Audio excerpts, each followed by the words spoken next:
കേരളത്തിലെ പ്രധാന ജലമേളകളിലൊന്നാണ് നെഹ്റു ട്രോഫി വള്ളംകളി.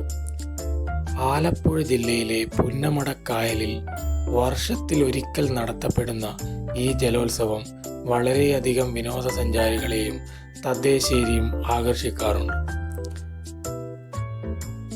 ഇന്ത്യയുടെ ആദ്യത്തെ പ്രധാനമന്ത്രിയായിരുന്ന ജവഹർലാൽ നെഹ്റുവിൻ്റെ കേരള സന്ദർശനത്തോടനുബന്ധിച്ച് കേരള സർക്കാർ പ്രത്യേകമൊരുക്കിയ ചുണ്ടൻ വള്ളംകളി മത്സരത്തോടെയാണ് നെഹ്റു ട്രോഫിയുടെ ചരിത്രം ആരംഭിക്കുന്നത്.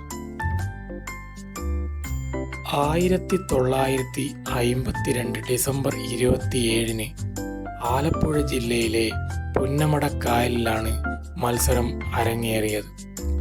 ചുണ്ടൻ വള്ളങ്ങളുടെ തുഴയെറിഞ്ഞുള്ള പോരാട്ടം ആവേശത്തോടെ വീക്ഷിച്ച നെഹ്റു മത്സരാന്ത്യത്തിൽ സകല സുരക്ഷാ ക്രമീകരണങ്ങളും കാറ്റിൽ പറത്തി വള്ളംകളിയിൽ ഒന്നാമതെത്തിയ നെടുമ്പാകം ചുണ്ടനിൽ ചാടിക്കയറി.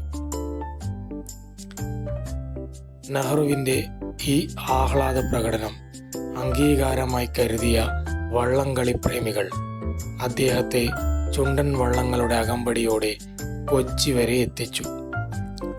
ഡൽഹിയിലെത്തിയ ശേഷം സ്വന്തം കയ്യൊപ്പോടുകൂടി വെള്ളിയിൽ തീർത്ത ചുണ്ടൻ വള്ളത്തിൻ്റെ മാതൃക നെഹ്റു അയച്ചു കൊടുത്തു. ഈ മാതൃകയാണ് വിജയികൾക്ക് നൽകുന്ന നെഹ്റു ട്രോഫി. തുടക്കത്തിൽ പ്രൈം മിനിസ്റ്റേഴ്സ് ട്രോഫി എന്നായിരുന്നു വള്ളംകളി അറിയപ്പെട്ടിരുന്നത്.